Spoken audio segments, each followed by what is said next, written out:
Morning students, BSc Part 1 Zoology Honors. Today we will study Euglena.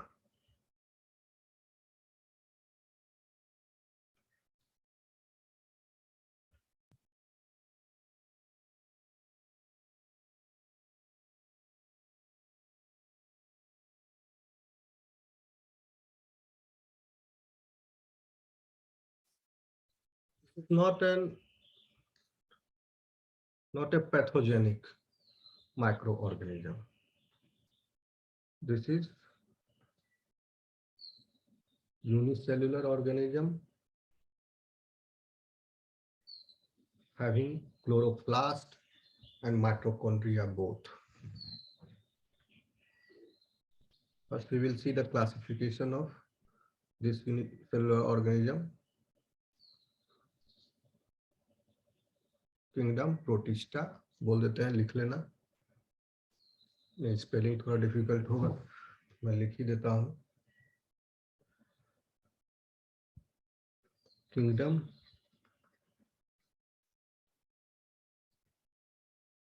Phylum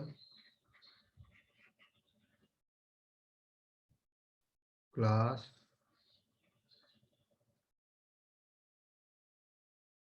order family genus species.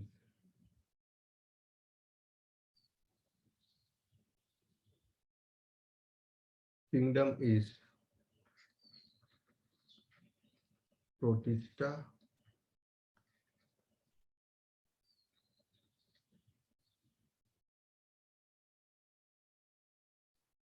classification.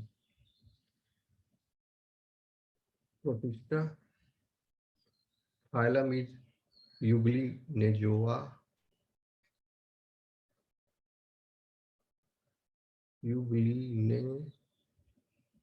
Euglenozoa.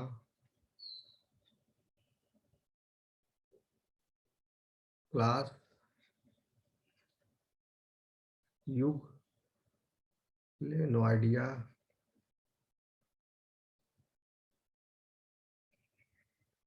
Order Euglenida. सब ई से start हो रहा है। यूग्लेनिडा आसानी से याद हो जाएगा। Family यूग्लिनेसी।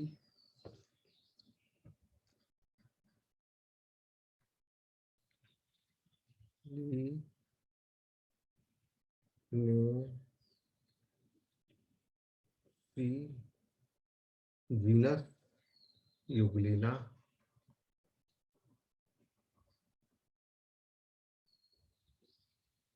Species. There are more than 1,000 species known to us belonging to this genus Euglena. कुछ का नाम लिख देते हैं। यूग्लिना,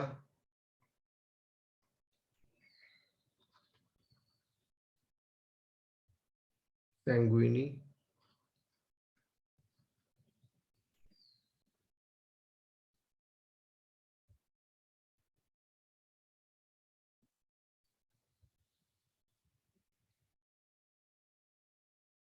यूग्लिना ब्रेसियलिस,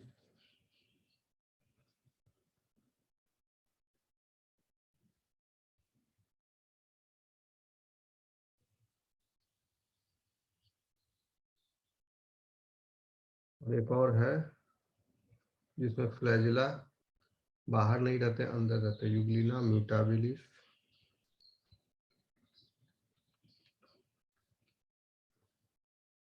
चलिए आते हैं अब यूग्लिना पर।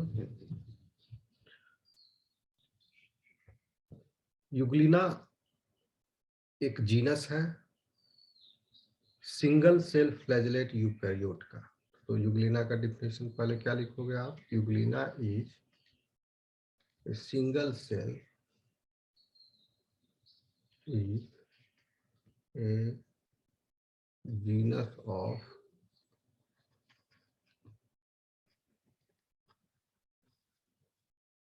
single cell flagellate eukaryotes.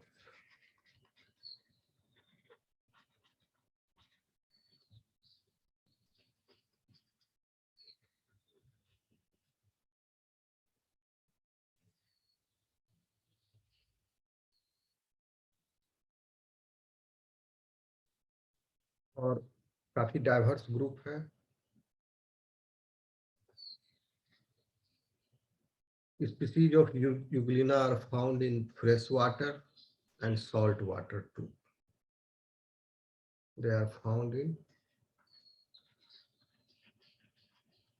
fresh and salt water.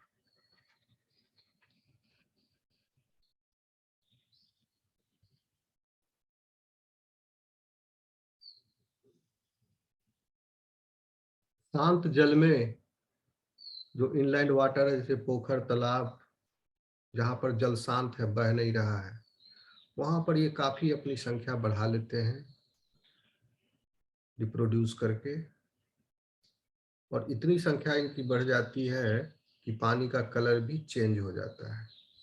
आपने नोटिस किया होगा, colour of the surface of ponds changes.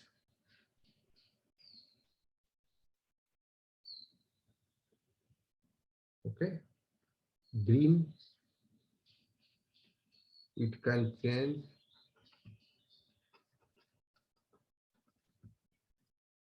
the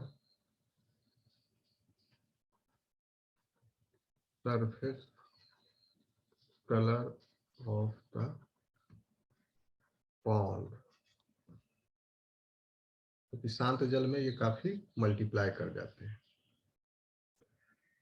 green अगर कलर हो गया तो पानी का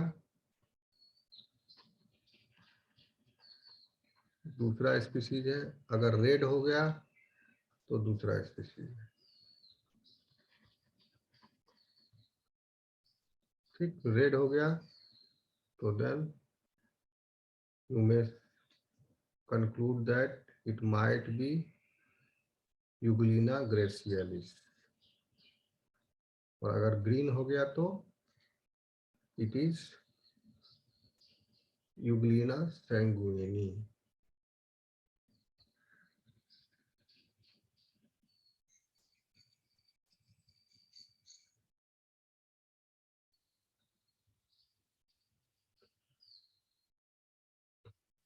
ठीक, ज्यादातर कि ऑलमोस्ट सारे स्पीसीज, कुछ स्पीसीज, क्योंकि हजारों हजार स्पीसीज से ज्यादा है इसके, तो most of the species of Euglena have photosynthesising chloroplast. सीधा लिखो, दे हैव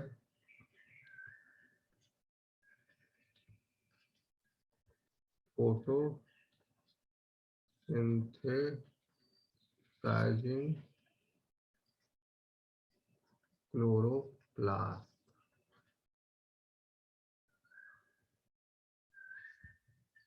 बहुत सारे क्लोरोप्लास्ट हैं, chloroplast within its body of the cell, which enable them to feed by autotrophy। और ऑटो मतलब अपना खाना खुद बना रहे हैं, autotrophy.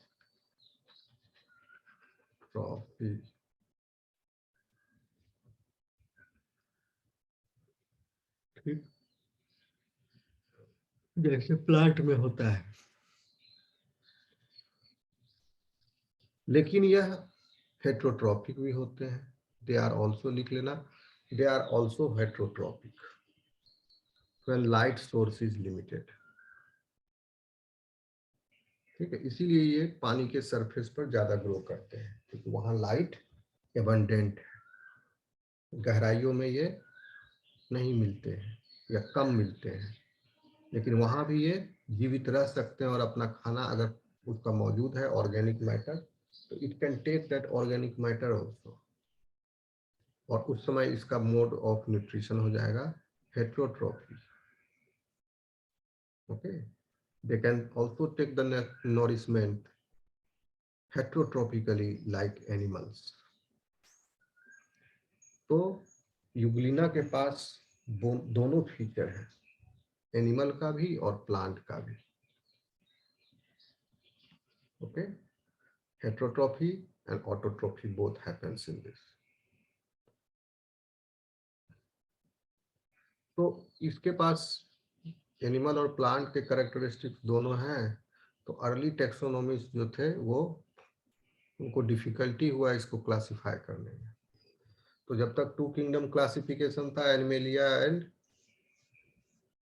And Plantae, Linnaean two kingdom classification जब थे, तब बाद में आया 5 किंगडम क्लासिफिकेशन. तो उस समय डिफिकल्टी थी कि इसको प्लांट में रखें कि एनिमल में रखें. तो ये अनक्लासिफाइबल क्रिएचर हो गया. तो इस वजह से it has prompted other workers like Ernest Haeckel to add a third living kingdom. Okay, फिर बाद में 5 किंगडम क्लासिफिकेशन हुआ तो इसको प्रोटिस्टा में रखा गया. ओके, इसके स्ट्रक्चर को देखते हैं. युग्लिना के पास 2 फ्लैजिला है. एक तो ये हो गया, दूसरा यहाँ 2 दिख रहा है, लेकिन शुरू में ये यूनाइटेड रहता है, बाद में बाइफर्केट किया, थोड़ी दूर तक यूनाइटेड है. ये एक ही फ्लैजिला के 2 हिस्से हैं. दूसरा, ठीक.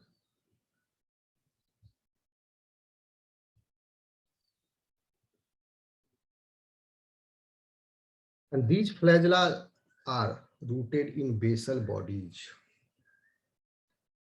यहाँ पर बेसल बॉडी है.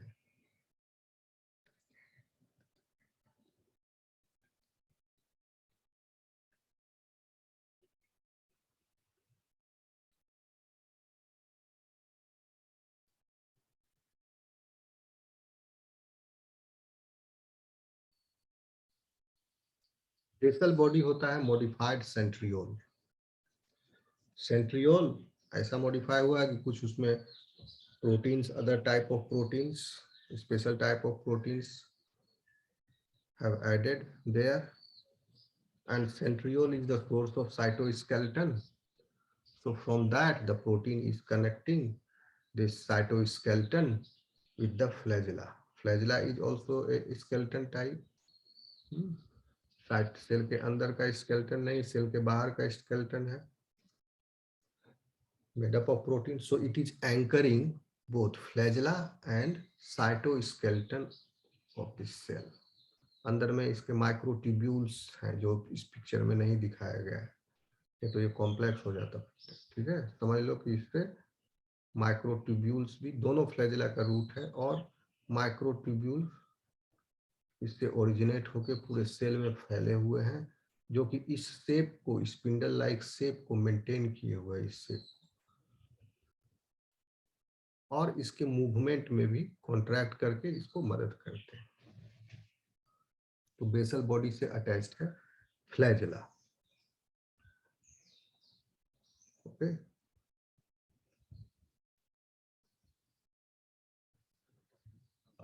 एक फ्लैजिलम इतना शॉर्ट है कि यह बाहर की तरफ नहीं निकलता है. One flagellum is very short, while the other is a long flagellum, and it protrudes from the cell. इतना लंबा है कि इसको लाइट माइक्रोस्कोपी से you can see. In some species जैसे कि युग्लिना म्यूटाबिलिस,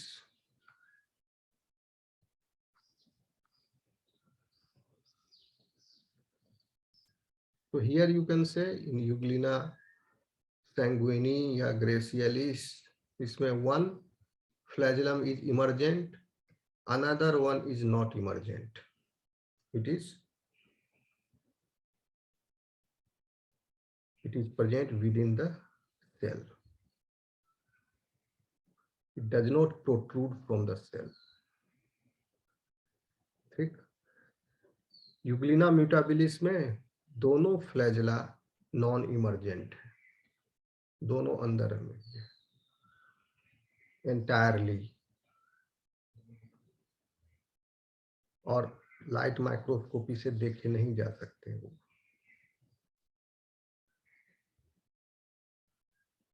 जिस स्पीसीज में जैसे कि सैंग्विनी या ग्रेसियलिस में लॉन्ग इमर्जेंट फ्लैजेलम है, तो it is helping them for swimming, helping them to swim.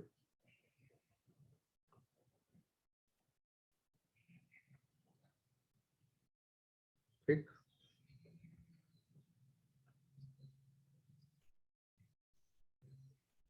Euglena के पास एक आई स्पॉट है, उसको स्टिग्मा भी कहते हैं। अभी स्ट्रक्चर पढ़ लेते हैं, उसके बाद हम आएंगे इसके अदर डिटेल्स पर। एक रेड आई स्पॉट है, बहुत सारे वेसिकल्स हैं जिसमें कि कैरोटिनॉइड पिगमेंट प्रेजेंट है, और इसका एक काम है, आप यहां नोटिस करोगे फोटो रिसेप्टर। इस फोटो रिसेप्टर पर लाइट को यह मैनेज करते हैं कि लाइट कितना फॉल करेगा। ये एक तरह से छाता जैसा हो गया, शील्ड है। तो ये पसर करके, फैल करके, अपने शेप को चेंज करके लाइट सोर्स को ये फिल्टर कर सकते हैं फोटो रिसेप्टर पर, which depends upon its demand of food. अगर लाइट एबंडेंट है, इसको फूड की आवश्यकता है, तो eye spot will allow the light to fall on the photoreceptor in such a way that it orients itself, क्योंकि यहाँ पर तो फोटोसिंथेसिस होगा नहीं, क्लोरोप्लास्ट में होगा। फोटो रिसेप्टर पर जो है वो लाइट को सेंस कर लेता है, कितना एबंडेंट लाइट है, कम लाइट है, ज्यादा लाइट है, ज्यादा लाइट है थोड़ा कम करो, फिल्टर करो। ओके, कम लाइट है थोड़ा इस अपर्चर को बड़ा करो, ज्यादा लाइट फॉल करेगा। तो इस तरह से ये पता लगा लेते हैं कितनी लाइट है, और उसके अनुसार ये रोटेट करके, घूम करके सरफेस पर आएंगे, किस जगह पर ज्यादा लाइट है वहां पर स्विम करके ये चले जाएंगे, और वहां फिर chloroplast will actively do photosynthesis. So it is basically a detecting apparatus. Which one? Photoreceptor. And it detection में आई स्पॉट जो है उसको हेल्प करता है। Okay. Uvulina has no cell wall. I spot एक ऑर्गेनल है, and it is composed of carotenoid pigment granules. ये खुद ही फोटोसिंथेसिस नहीं कर रहा है ये, जबकि ये लाइट को, सनलाइट को फिल्टर करता है, और वो सनलाइट फॉल करता है एक लाइट डिटेक्टिंग स्ट्रक्चर पर at the base of flagellum, that is photoreceptor. ये स्वेलिंग जैसा है, इसको पैराफ्लैजेलर बॉडी भी कहते हैं। So in this way, it is allowing only certain wavelengths of light to reach. And as the cell rotates with respect to light source, eye spot partially blocks the source. Thereby, it is permitting Euglena to find the light and move toward. इसको कहते हैं, इस प्रक्रिया को फोटोटैक्सिस।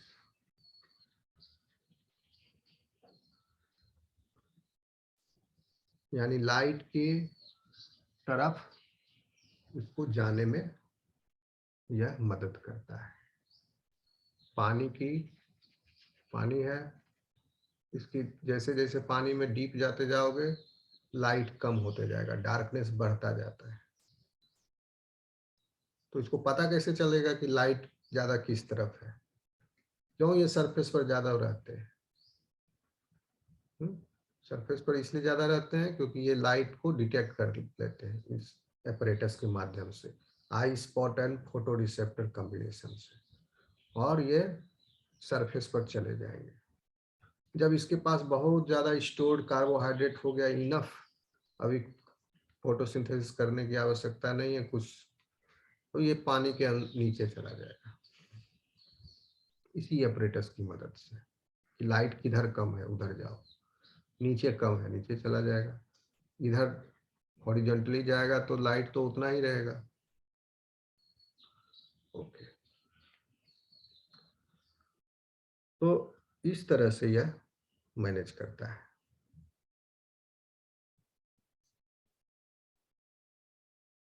Euglena के पास cell wall नहीं है, इसीलिए कंफ्यूज हो गए लिनियन क्लासिफिकेशन जब अवेलेबल था तो वर्कर्स जो है इसको क्लासिफाई करने में असमर्थ हो गए, क्योंकि प्लांट का कैरेक्टरिस्टिक है सेल वॉल, इसके पास है नहीं। बट प्लांट का कैरेक्टरिस्टिक है माइटोकॉन्ड्रियन जो इसके पास है। एनिमल का कैरेक्टरिस्टिक क्या है? उसके पास सेल वॉल नहीं है, इसके पास भी सेल वॉल नहीं है। तो इस तरह से, लेकिन बाद में इसको 5 किंगडम क्लासिफिकेशन के अंदर ये इजिली क्लासिफाई हो गया प्रोटिस्टा में, यूनिसेलुलर यूकैरियोट में। तो सेल वॉल के बदले में इसके पास एक पेलिकल है, जो आउटर कोटिंग है, this is called as pellicle.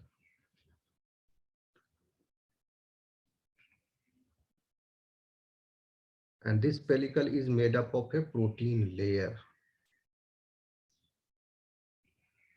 That protein layer is supported by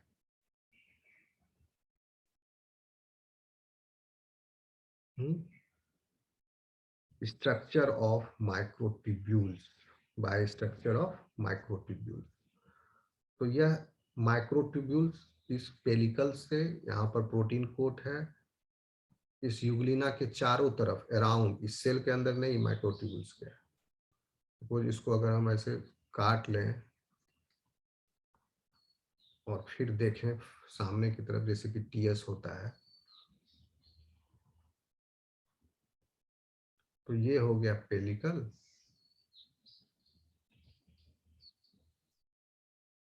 outer coating of protein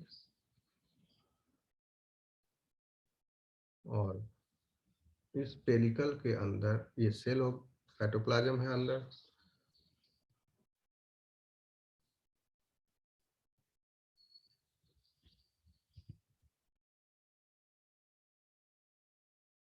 It is supported by microtubule.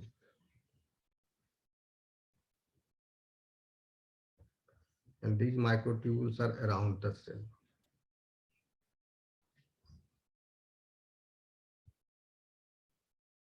ठीक है, इतना ही जानिए अभी।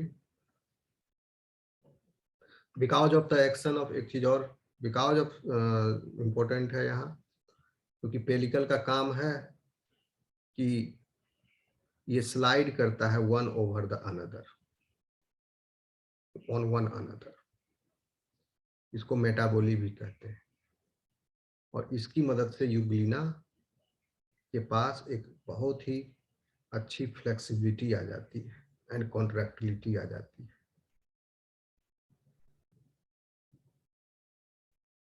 पूरी तरह से अभी ये अंडरस्टूड नहीं है यह मूवमेंट, इसलिए इसको भी छोड़ देते हैं। Still research is going on this. Euglena के पास क्लोरोप्लास्ट है।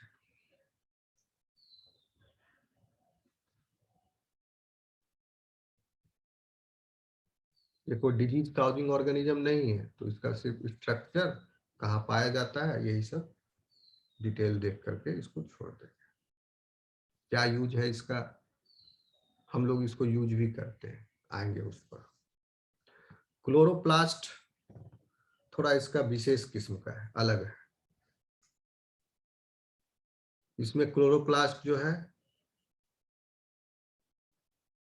3 लेयर है, 3 मेम्ब्रेन्स है क्लोरोप्लास्ट में।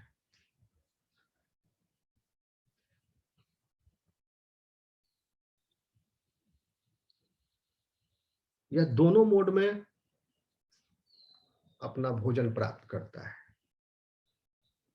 हेट्रोट्रोफी मोड में भी, ऑटोट्रोफी मोड में भी। जब लाइट एबंडेंट है, सफिशिएंट है, then it switches to phototrophy. When light is not abundant, it goes on heterotrophy and it feeds on organic matter.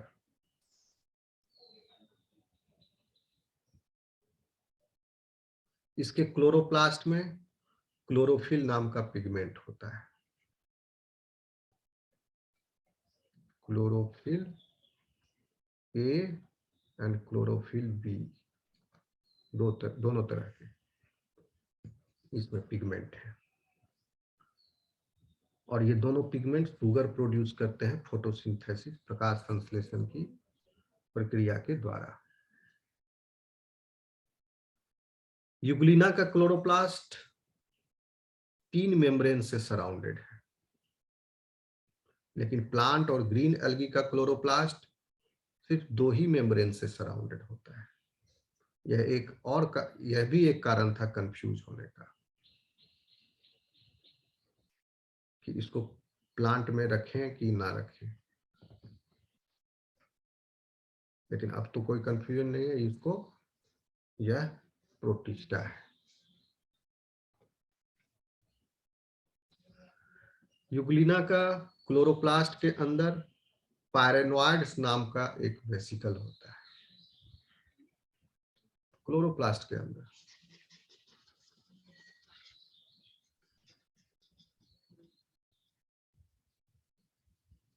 यह इसकी पहचान है, पायरेनॉइड मिल गया, that means Euglena.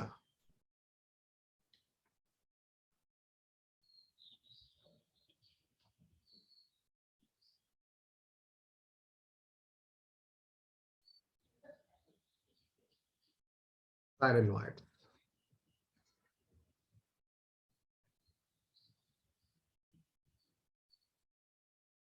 पायरेनॉइड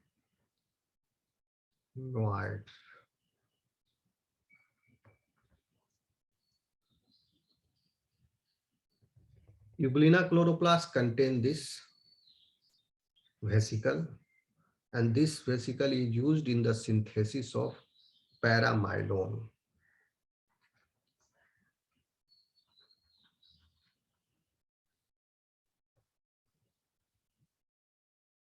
okay, pyrenoid actually vesicle है और यह CO2 कंसंट्रेटर का काम करता है इसके लिए, ताकि एक CO2 रिच एनवायरनमेंट क्लोरोप्लास्ट के अंदर बना रहे। ओके, CO2 कंसंट्रेटर है। अभी कोरोना में जब चल रहा था बहुत ज्यादा, तो ऑक्सीजन कंसंट्रेटर लोग यूज कर रहे थे, खरीद रहे थे, उसकी डिमांड बढ़ गई थी।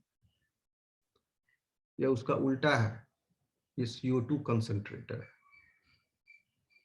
इसको तो CO2 चाहिए खाना बनाने के लिए अपना, तो इसके लिए ये CO2 कंसंट्रेटर फायदेमंद है, पायरेनॉइड्स।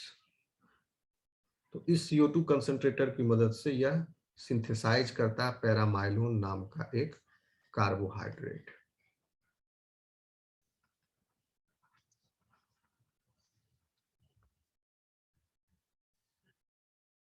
And this paramylone is a form of starch and it is energy storage biomolecule for Euglena.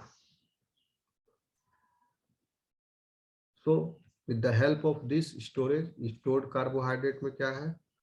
पैरामाइलोन.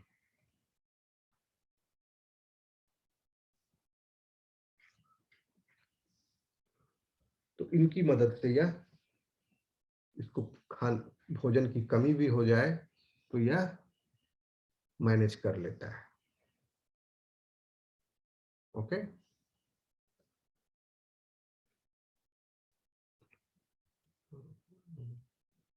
हाँ, पैरामाइलोन.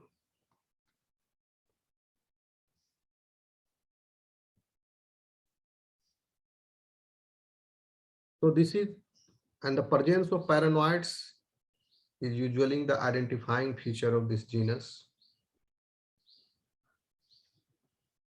Paranoids other genus में भी हो सकते हैं, लेकिन पैरामाइलोन स्पेशल टाइप ऑफ कार्बोहाइड्रेट है, यह सिर्फ यूग्लिना में ही पाया जाता है, जीनस में.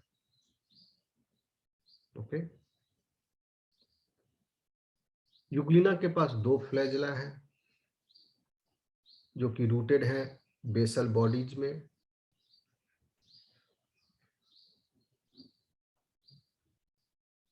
And that basal body is located in a small reservoir.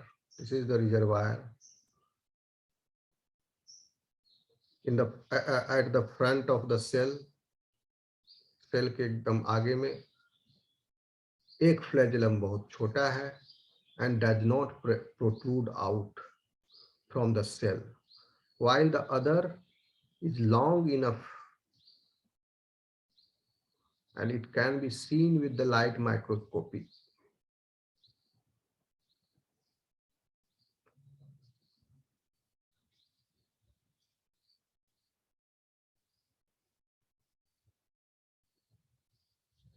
In one species, Euglena mutabilis, both flagella are non-emergent entirely, and they are confined to the interior of the cell's reservoir. And those flagella cannot be seen in the light microscopy. Compound microscopy करना पड़ेगा उनके लिए.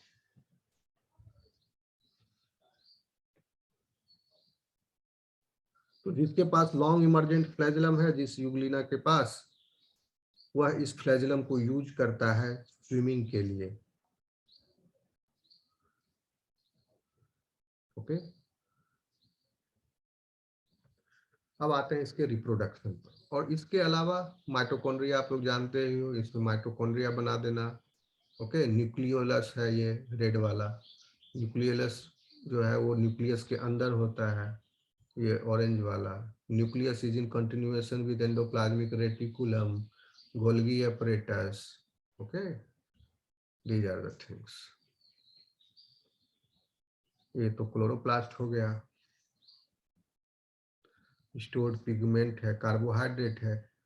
This is, ये chloroplast अभी synthesize किया है, कर रहा है पैरामाइलोन का, और बाद में जब बहुत ज्यादा पैरामाइलोन सिंथेसाइज कर जाएगा तो उसको एक अलग से वेसिकल में पैक करके वो साइटोप्लाज्म में भेज देगा, अपने से निकाल देगा, और chloroplast will become like this blank chloroplast. Then it will again vigorously, that chloroplast will again vigorously synthesize paramylone with the help of pyrenoids. अब आते हैं रिप्रोडक्शन पर. यूग्लिना रिप्रोड्यूस एसेक्सुअली करता है through binary fusion. Okay. Reproduction mitosis के द्वारा होता है. इसमें सेल न्यूक्लियस का माइटोसिस हुआ, उसके बाद सेल का डिवीजन होता है, साइटोप्लाज्म का डिवीजन. तो इसका साइटोप्लाज्म का डिवीजन ऐसा है लॉन्गिट्यूडनली, ऐसे नहीं होता है, longitudinally, transversely नहीं, longitudinally along the length of this organism, जिससे कि इसके सारे कंटेंट हाफ हाफ बट जाए. ओके,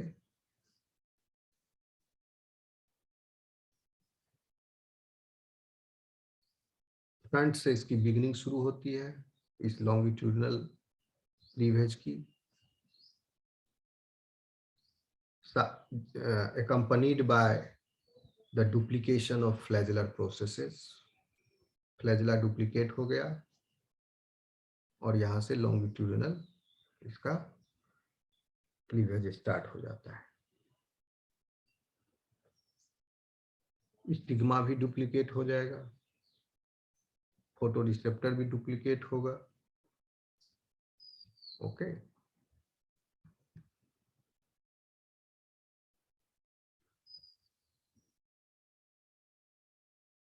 हम लोग इसका यूज क्या है, ह्यूमन यूज, इस यूग्लिना को पाउडर के फॉर्म में पैक करके कुछ nutraceutical supplement companies they provide it for human consumption. Nutraceutical बोलते हैं न्यूट्रिशन प्रोवाइड करने वाली दवाइयाँ। न्यूट्रास्यूटिकल यूज क्या है इसका, nutraceutical.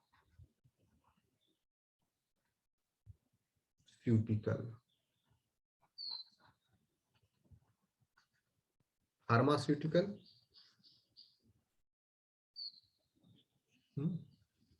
Chemical drug, synthesize drug, laboratory में जो सिंथेसाइज हुआ वो वाला drug pharmaceutical. Nutraceutical nutrients in the form of the drug, okay, and that nutrients is absorbed obtained from some source, क्योंकि these nutrients cannot be synthesized in the laboratory, that must be obtained from outside, okay.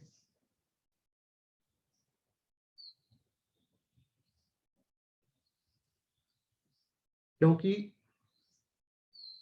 इस Euglena is a good source of mineral, vitamin, omega-3 fatty acid, तो इसको dry करके powder के form में डब्बा में बंद करके बेचा जाता है। कंपनियां हैं बड़ी बड़ी जो इसे बेचती हैं पाउडर फॉर्म में, ओके। दूसरा यूज है इसका न्यूट्रास्यूटिकल में, दूसरा इंपॉर्टेंट यूज है इसका, क्योंकि लिपिड कंटेंट यूग्लिना का मेनली वैक्स ईस्टर्स होते हैं, तो इससे बायोडीजल और जेट फ्यूल भी, हवाई जहाज का फ्यूल भी इससे बनाया जाता है। एक कंपनी है इटोचू करके, यहाँ लिख लो बायोफ्यूल,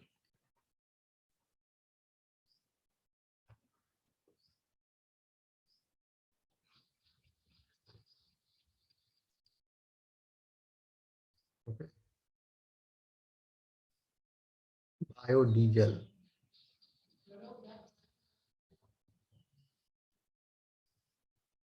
फ्यूल का स्पेलिंग गलत लिख दिए, बायोफ्यूल में बायोडीजल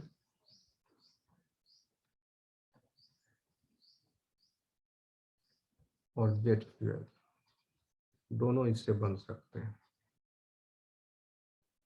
क्योंकि इसके पास वैक्स ईस्टर बहुत ज्यादा है। और एक कंपनी है जिसका नाम है इटोचू,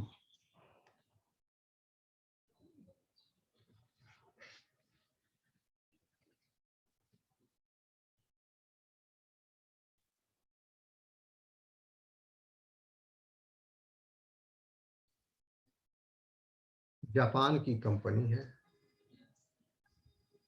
वह इसे बनाती है योकोहामा में। 2018 में इस्टेब्लिश हुआ था कंपनी जो इसको बनाती है, ठीक है। और एक रिफाइनरी प्लांट उन्होंने इस्टेब्लिश किया था, ज्यादा नहीं, 125 किलोलीटर पर ईयर ये प्रोडक्शन करती है जेट फ्यूल की। देखो इतना भी ईंधन बचा, इतना भी कम बहुत है। और भी कंपनियां बनेंगी, बड़ा और रिफाइनरी बना सकते हैं, ठीक है। तो इससे बायोफ्यूल जनरेशन किया जा सकता है। फ्यूचर में ये काफी इसमें पोटेंशियल है कि इसको हम लोग यूज कर सकते हैं अपने खाने की जरूरतों को पूरा करने के लिए, एज ए न्यूट्रिशनल सप्लीमेंट, और अपने एनर्जी नीड्स को भी पूरा करने के लिए। एनर्जी नीड्स बॉडी का एनर्जी नीड नहीं, बॉडी के बाहर का एनर्जी नीड, जैसे गाड़ी चलाना, ये सब इसको यूज किया जा सकता है for that purpose. Students, here this part is over. In the next class we will study giardia. Next unicellular organism is giardia. Thank you.